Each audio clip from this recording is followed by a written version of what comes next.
हरिहरा भेद नाही नका करू वाद.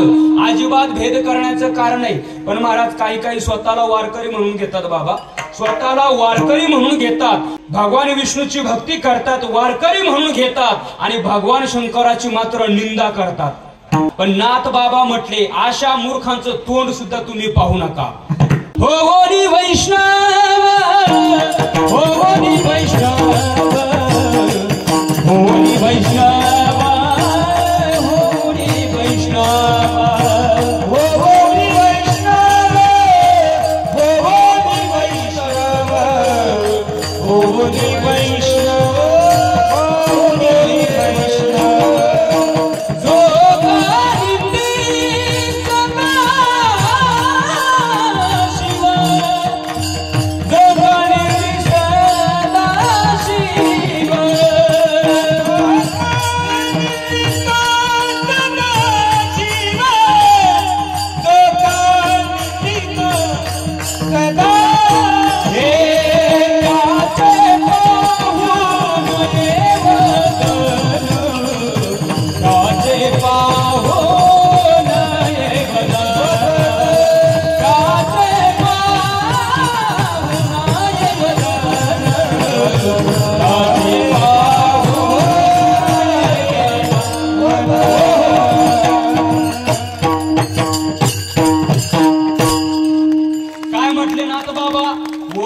वैष्णव जो का निंदी सदाशिव त्याचे पाहू नये वदन, त्याचं तोंड सुद्धा पाहू नका.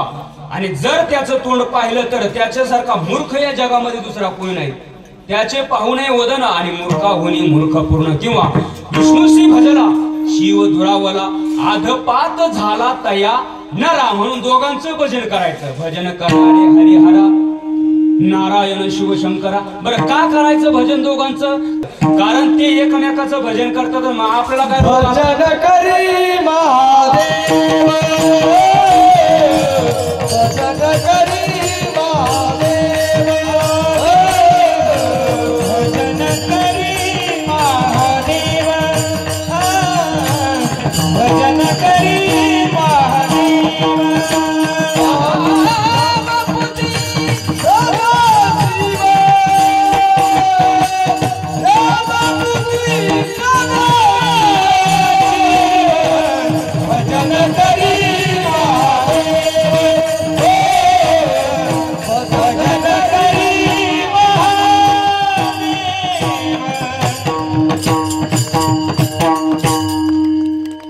भजन करी महादेव देव राम पूजे सदाशिव, राम पूजी सदाशिव. भजन करी महादेव. ऐका बर का, भजन करी महादेव. कोणाचं? महादेव भजन करतात. कोणाचं? भगवान विष्णूचं. आणि राम पूजी सदाशिव म्हणजे हे बाबा त्याचं भजन करतोय आणि तो बाबा याचं भजन करतोय. मग आपल्यालाच काय होते महाराज? अरे दोन्ही वेगळे नाहीच ना. मला सांगा, साखर आणि गुढी शब्द किती बाबा? दोन आहे. पण वस्तू दोन आहे का? आणि जर दोन वस्तू जर असेल दादा, दोन जर वस्तू असेल आणि तो जर दुकानदाराकडे गेला आणि तो म्हटला दुकानदार भाऊसाहेब मला बिना गुढीची साखर द्या, देईल का? अरे गुढी साखरेच्या ठाई साखरेला सोडून गुढी राहू शकत नाही ना. त्याप्रमाणे भगवान शंकर आणि भगवान विष्णू किंवा हरी हरी हरी मंत्र हा शिवाचा म्हणती जे वाचा तया मोक्ष. दोघही एकमेकाचं भजन करतात महाराज. किंवा ते दोन्ही वेगळे नाहीये. जनाबाई महाराज काय म्हटल्या? दोन्ही देव एका पाही तया दोन्ही दुजे नाही. हा, त्यांच्यामध्ये भेद करण्याचं काहीच कारण नाही महाराज. ते दोघं एकमेकाच्या हृदयात राहतात. कशावरून? काय पुरावा आहे मला सांगा? समुद्र मंथन झालं, त्या समुद्र मंथनातून काय निघालं?